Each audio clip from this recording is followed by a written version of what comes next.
This is the Martini Mortgage Podcast with Kevin Martini. Hello and welcome to the Martini Mortgage Podcast. I am Kevin Martini, the Senior Mortgage Strategist, as well as Branch Manager and your host of the Martini Mortgage Podcast. And today is episode 28. It's unbelievable when this journey started that we are now on episode 28. So let's kind of start to get this cocktail going. I would like everybody to say welcome to Brian Hourigan, the founder of Choice Residential Real Estate, as well as a practicing realtor and broker in charge. Thank you, Kevin. I appreciate it. I've known you now since I think it's been 2006. But I am still a very young man, just so everybody understands that real quick.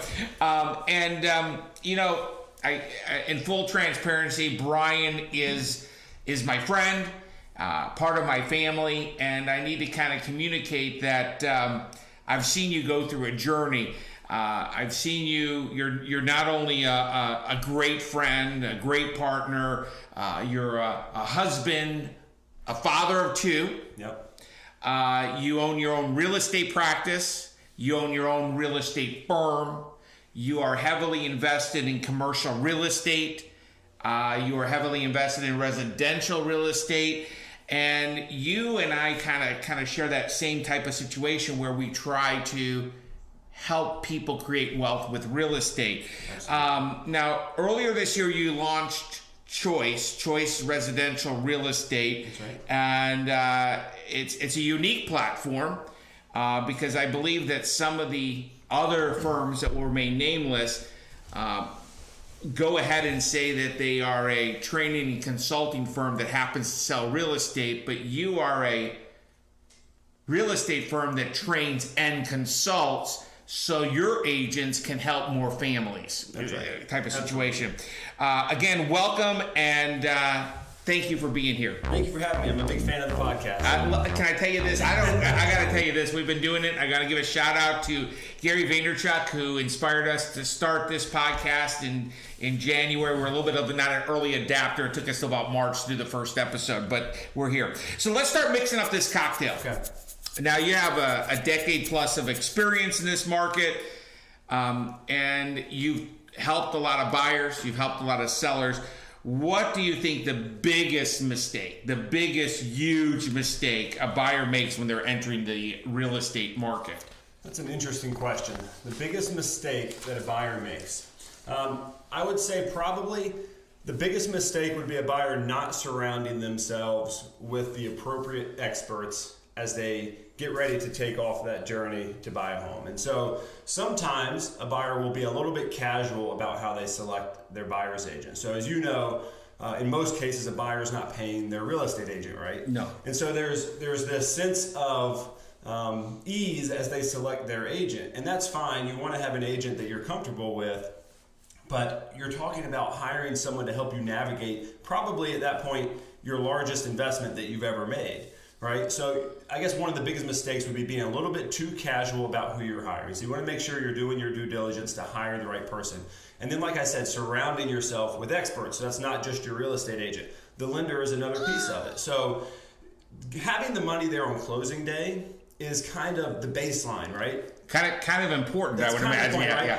But the truth is, right, a lot of lenders are going to get the money there on closing day. So if that's your basis for selecting your lender, you're setting a pretty low bar, right? So there's a lot more that can go into the lending process, and getting your mortgage is really a big part of your overall financial health and picture. And so selecting a lender who's going to help you evaluate things beyond just the ratios. How much do you make? How much do you owe? What's your credit score? Well, let's be honest, right? A monkey, no offense, can click the button and make that happen. Right. What you need is someone to help you evaluate all the decisions that go into that process. So selecting the right agent, selecting the right lender is a huge piece of that. And buyers just need to understand the importance of that selection process and sometimes not be so casual as they evaluate who they're going to work with. That's great. In addition, if I can expand, the realtor is the quarterback of the transaction, Right, yeah. or would you call it a coach? Maybe it's the coach. Oh, maybe it's a coach. Now, also the lender might be the quarterback. Yep. But there's also the wide receiver who's the home inspector. There's the running back who's the attorney. Yep. And it's almost like you make this big sport actually happen. On a similar type of context, what do you think, in your experience, is the biggest mistake that a seller makes when they're putting their home on the market? Okay, good question. So in some ways it's the same thing, right? Making sure you're surrounding yourself with experts. But we'll take it a step further. And for a seller, I would say the number one mistake is not contacting their trusted agent early enough in the process. What's too early? Well, I would say once you're having thoughts of selling, that's the time. Gotcha. So the reason is, Kevin, because when you're preparing to sell your home, the homeowner is thinking about, okay, what repairs do we need to make? Are there any upgrades we need to make? What does the pricing look like? What are the logistics of moving? How do all the pieces fit together? And so contacting your experienced agent will help you navigate all that, and maybe most importantly, not waste time and money on things that you didn't really need to do or weren't going to add value. So if you want to list your house in March and you wait till March to call your agent, and your agent walks in and says, well, wait a second, here's this list of things you need to do so that we can A, maximize the price, B, get your home sold as quickly as possible and with the fewest headaches possible. But now you want to list your house next week and there's not time to do that. Whereas if you had called your agent in January, your agent could have helped you navigate that. So what you're saying is that just wanting to sell is a nice thing, but also there is some, can I call it pre-work that's needed? Absolutely. It's not just go ahead and put the house, the sign in the yard then. It's a process. It's not an event in most cases. Now, there are times where we get a call on a Tuesday and we list the house on Wednesday and we sell it on Saturday. So that can happen too, and if that's the way it needs to work, we're equipped to do that, right? Your agent's going to be equipped to do that, but to maximize the effectiveness of what you're doing to get the highest price, early is always better. So that could be, would that include decluttering? Is decluttering even a word? Decluttering, I think it's a word. We use it a lot. I don't know if it's an SAT word or not, but sure. Decluttering, painting maybe? Painting, it could be changing out light fixtures and plumbing fixtures. It could be landscaping. So we're not talking catastrophic, we're not talking let's get the 401k to make this house ready. We're not putting an addition on, not renovating your bathroom in most cases, but there are situations where that's an advantageous thing to do, and it would be nice to know that and be able to make an informed decision as the homeowner, whereas if you wait too long, you've kind of put yourself into a corner. So a true professional like you, because I think that there are some great agents and then there's just some agents, but a great agent who has a fiduciary responsibility can give you that transparency to maximize that thing. Fiduciary, that's an SAT word. That is an SAT word. Don't ask us to spell that today. We are, this podcast, the Martini Mortgage Group, is based in Raleigh, North Carolina. I've been here longer than I can remember, but in North Carolina, it's we have something, and I'm sure in other states as well, but specifically in North Carolina, we have something called buyer agency. I don't know if it's a good thing, a bad thing.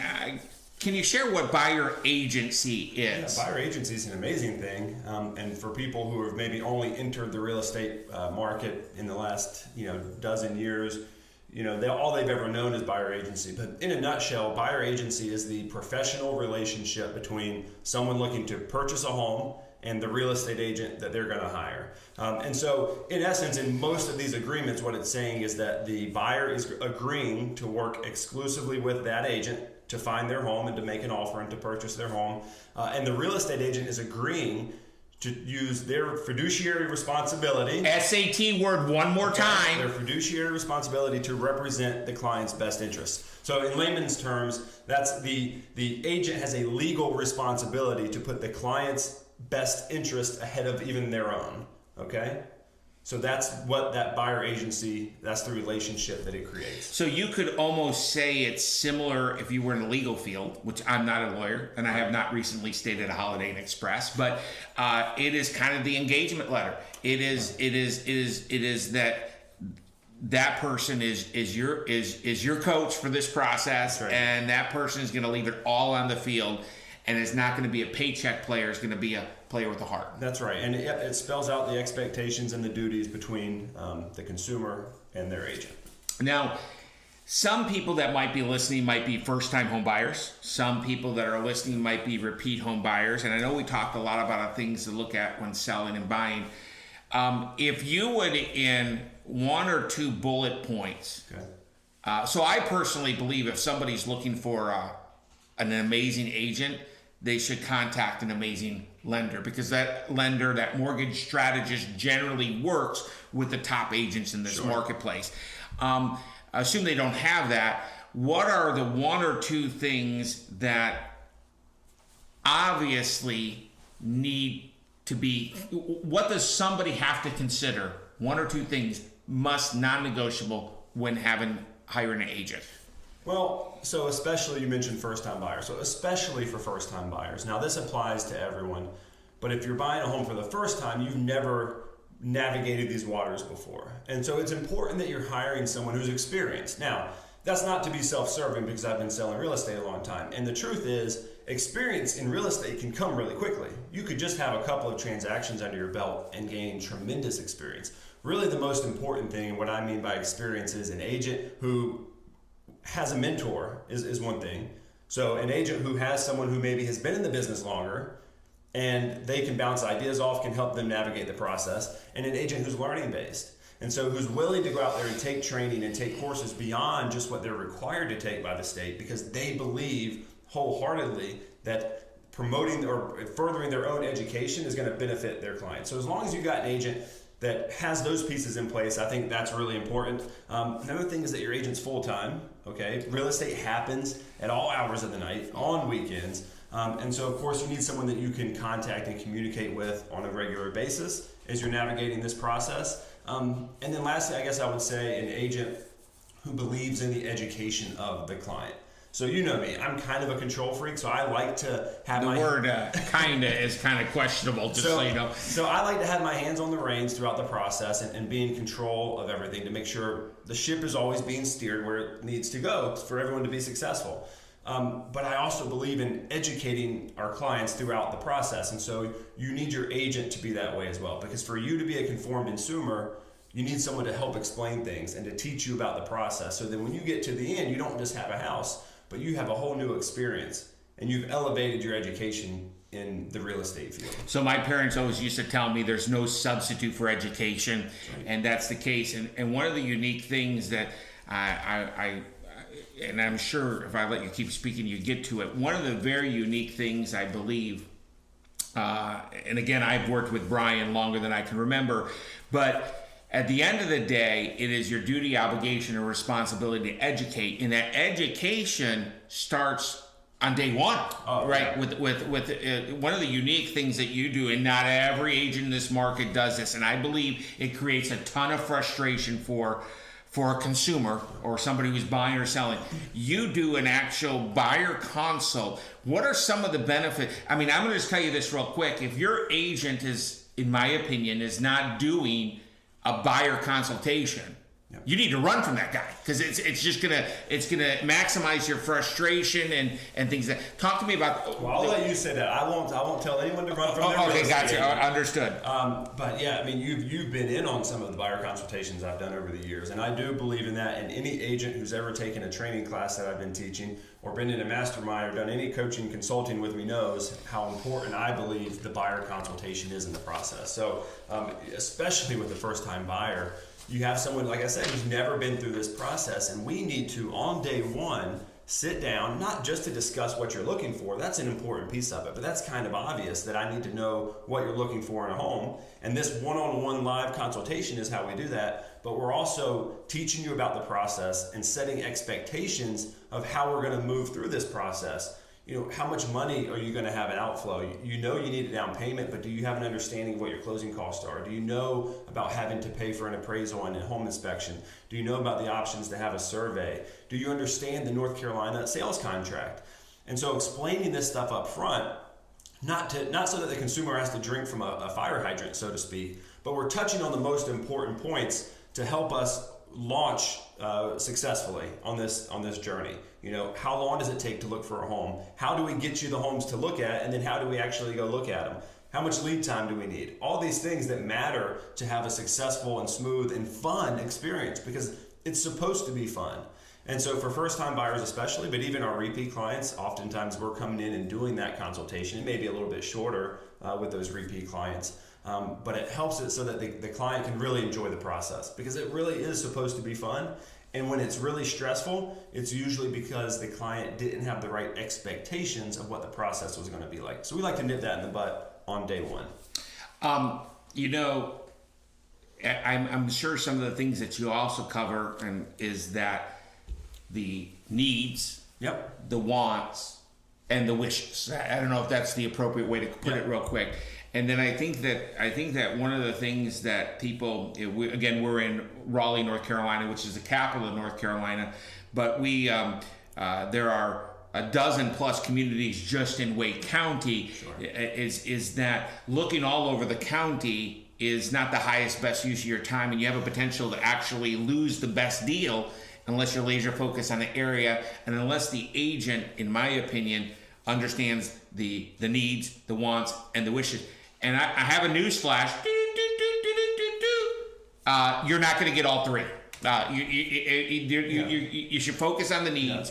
Get a couple of wants, maybe a wish. Was that a fair statement? Absolutely. It's fun for buyers. Sometimes before they've ever met with me, they'll have this list. They sat there with their spouse or whomever and wrote down this wish list of what would be the perfect house. Well, like you said, there's no such thing as a perfect house. So if we say perfect is 10 out of 10, usually if you can get a 7 plus, we're doing pretty good. But yeah, we always focus on what do you absolutely need.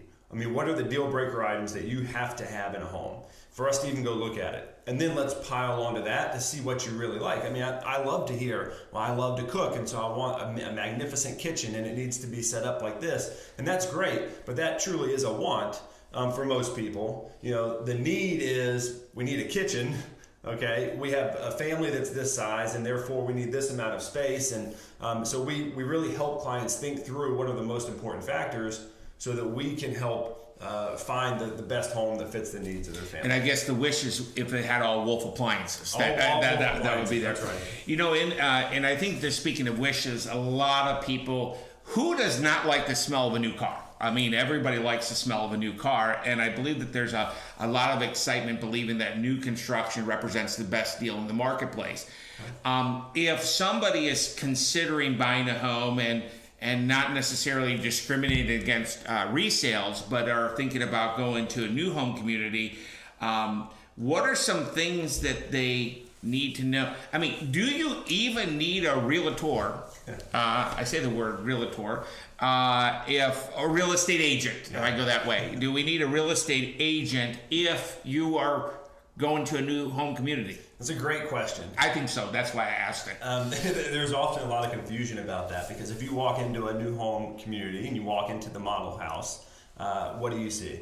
Who's there? You see an on-site agent. There's an on-site agent there. And so it feels like you have an agent, because you walk in and there's this agent who's very friendly and helpful. And I know lots of on-site agents, and they are wonderful and super smart. But an on-site agent represents the builder. By default, that's who they represent, a general brokerage agent. So they don't have a fiduciary relationship with the buyer. No, not only do they not have one, but they cannot have one. So a general brokerage agent, there's a type of agency called dual agency. So an agent can actually represent a buyer and a seller, or a seller. So they can represent both. The on-site agent is only going to represent that builder or developer. So no matter how friendly and helpful they are, everything that comes out of their mouth, not in a malicious way, but everything that comes out of their mouth is geared towards the benefit of that builder. That's their job. That's their legal responsibility, is to represent the builder. And so no matter how helpful they are, you have to remember that as the consumer. And it can be easy not to get what's best for you if you don't have some kind of representation. But Kevin, here's the other thing. So sometimes I'll hear people say, well, I think I can get a better deal if I don't have an agent. I would think that. Yeah. I would think that. It stands to reason. Logically, it makes sense. But here's the deal. So, and you can talk to builders and developers about this, and they will verify this. When a neighborhood is being developed, the developer takes into account all of their costs to develop lots and sell homes on those lots. Part of the cost is what they pay their agent. Part of that cost is what they pay buyers' agents, among all the other costs that they have built into developing a property. And so those costs have already been built into the price you're paying. And as a consumer, if you walk in and you say, hey, can I get a better deal? I don't have an agent. 99 times out of 100, they're going to tell you no anyway. And even if they tell you yes, how do you know you're getting a better deal? If you don't have the experience in navigating new construction transactions, you truly don't know what would you have gotten anyway versus what you're getting without an agent. Are you actually getting any tangible benefit? So there's no cost for someone to have a buyer agent representing them, even in new construction. Wow. So that's a big misnomer and a big point of confusion with new construction. And unfortunately, once you start that process with the builder and you want to bring in an agent later because you realize, oh, there's stuff I didn't think about, it's often too late. The builder's not going to allow you now to bring in an agent into that process. So you want to think about that early. If you walk into a new construction home, you're just cruising around on a Saturday, just tell them, name your favorite real estate agent and say, hey, yeah, so-and-so is my agent.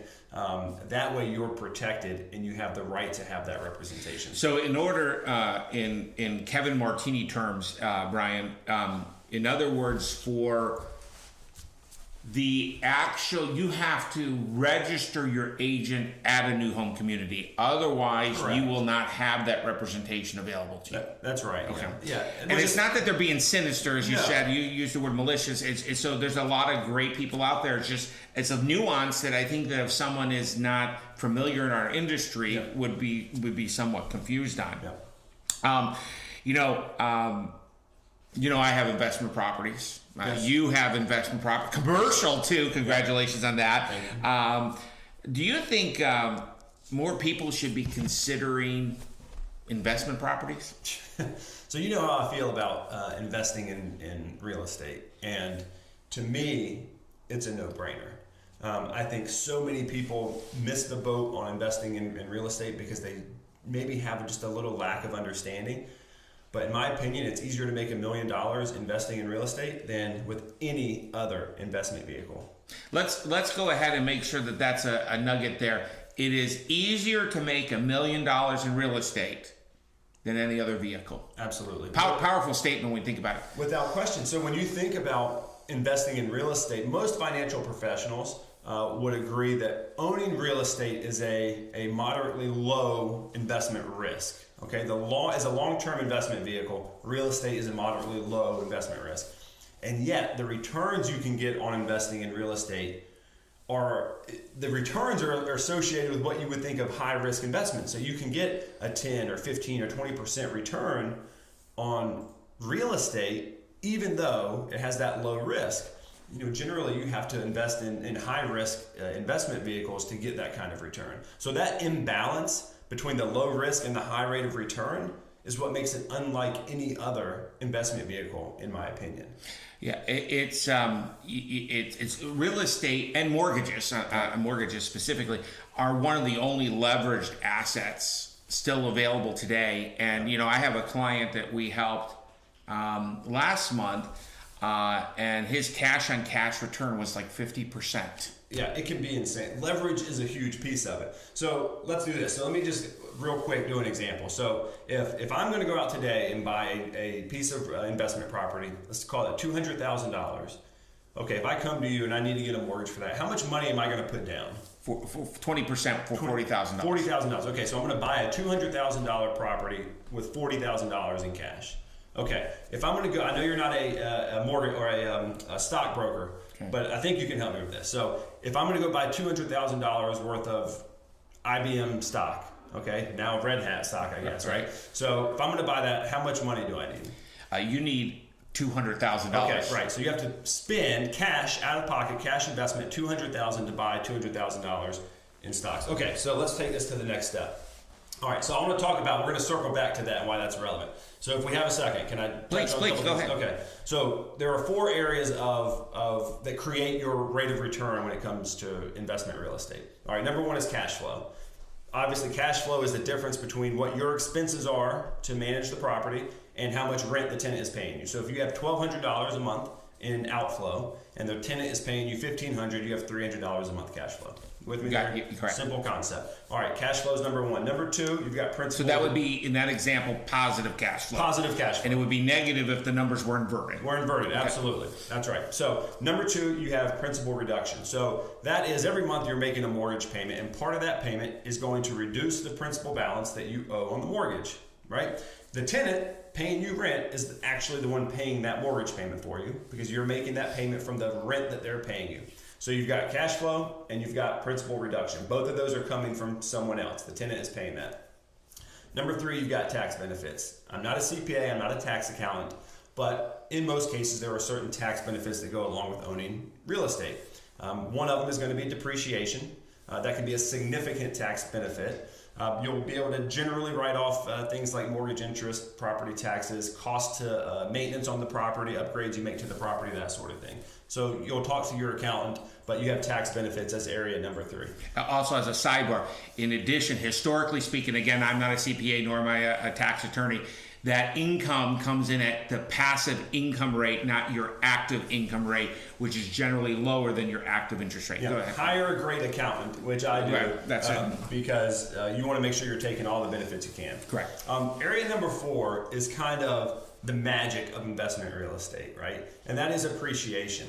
So that is that the value of the home appreciates over time. And regardless of what it does in short-term cycles, over the long haul, real estate appreciates, right? And so here's the magic of it. If the house appreciates by 1%, so a $200,000 house in our example appreciates 1%, that's a $2,000 increase, right? 1% of $200,000 is $2,000. But remember, you only invested $40,000 to buy it. So that actually represents a 5% return on investment because the house appreciated by 1%. So you're at 5% before we even talk about cash flow, principal reduction, or the tax benefits. Oh, by the way, over the last 30 years, what would you say the average appreciation in the triangle market is? 30 years, that's a great question. I'm going to say, Brian, 4%? Okay, so let's say that over time it's 3 to 4% if we're talking about this as a long-term investment. But let's not go to 3 or 4%. Let's say it's 2%. Okay, so now you've generated a $4,000 increase on the price, which represents a 10% return on your initial investment before we even talk about cash flow, principal reduction, or tax benefits. So you can see how the power of leverage. So we're bringing everything full circle here, talking about putting leverage. a big bow on it, everybody. That's right. So you get a mortgage, which allows you to buy a $200,000 house for only $40,000, and now the full value of the home, the $200,000, is what creates that appreciation, which magnifies your returns. That's what makes that low risk investment have such high return. You know, I would really love, I think, as an episode on its own merit in the future on real estate investing. And would you be willing to come back and do a segment on that? I can talk about this all day. You know, I'm very passionate. Well, and I think that quote, I don't remember it specifically real quick. It's easier to make $1 million investing in real estate than by any other investment vehicle. That's amazing. Now, you launched Choice Residential Real Estate, and there are a ton of brokerage firms here in the Triangle and North Carolina and the United States. And well, my question is this: why did you open Choice Residential Real Estate? That's a great question. So I've been in the business for a while, and I've spent time with both a large national firm that had great training, had a great culture. It believed in the collaboration of agents, meaning bringing agents together, because in my opinion, agents learning from each other and collaborating together furthers their career and their knowledge base more than almost anything else. And I've also worked at a smaller local company that, as far as compensation, for me, I made more money there, but they were completely stripped down of any benefits to those agents other than the economic compensation plan, right? And so I've spent time at both of these different types of firms. And over the years, as I've taught new agents classes and done coaching and consulting with agents, I've just realized that there was a need in our market for a firm that brought the best of both worlds together. So a firm that would offer training and had a great culture and believed in the collaboration of agents and helped bring agents together to learn with each other and from each other.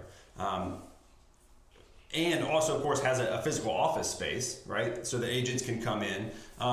To blend that with a compensation model that allowed agents to keep most of their hard-earned money. Because at the end of the day, the brokerage is made up of the agents, and the brokerage only exists because of the agent. It's not the other way around. And the traditional way of thinking was that the agents basically existed because of the brokerage, right? That the agents needed that brokerage, needed the brand. Right. And of course, I just never believed that, right? I believe that the brokerage, the firm, is there to serve the agents and to help them in whatever way they need. Well, if the agent is the most important piece of this puzzle, then why is the brokerage keeping so much of their money? In some cases, Kevin, I know you're not an agent, but sometimes the brokerage, they're keeping 30, 40, 50% of the commission that an agent would earn. So not to go off on a tangent, but I believed that there was a way to bring both of those together, bring all of the value for the agents in a fair compensation model, blend them together, and have physical local offices so that the agents could come in and interact with each other. And so that was the birth of Choice Residential. So it's an ecosystem to help the agent so the agent can help more families. Absolutely. It's all about the agent. I mean, you know how passionate I am about helping people buy and sell real estate and doing it in a way that is significant and really matters, and taking that seriously. And so I want to create an atmosphere, an ecosystem, like you put it, that cultivates that and that helps agents in a tangible way so that they can help more people and help them the right way. Yeah, absolutely. Well, we're starting to wind down on the longest Martini Mortgage podcast ever, but it has all been great. So episode 28 is going into the history books as one of the longest. But in closing, is there something is there something I should have asked that I didn't ask? No, I think you hit it.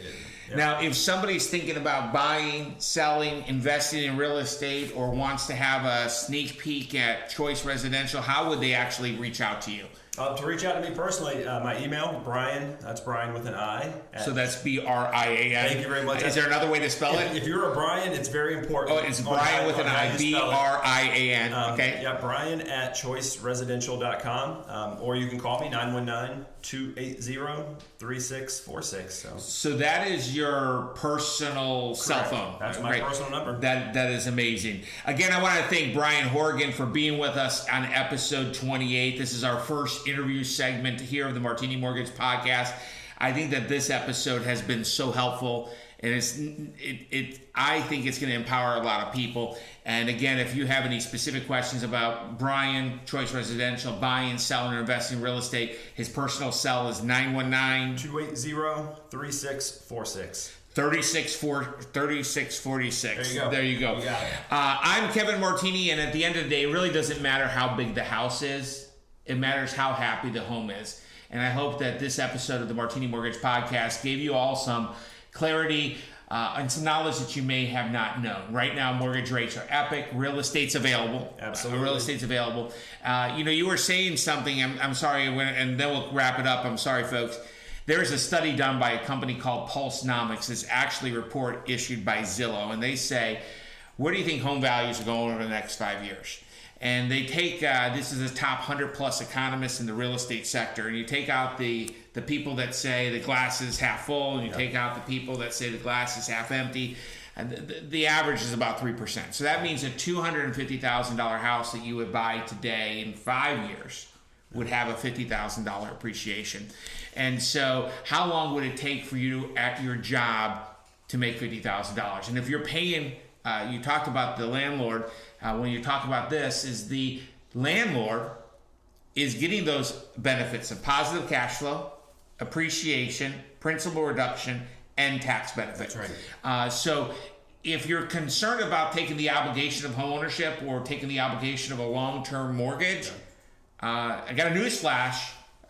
You have it already. It's your landlord. If you're paying rent, you're paying the mortgage. But the other thing, so not to confuse anyone, we talked about buying investment real estate at 20% down.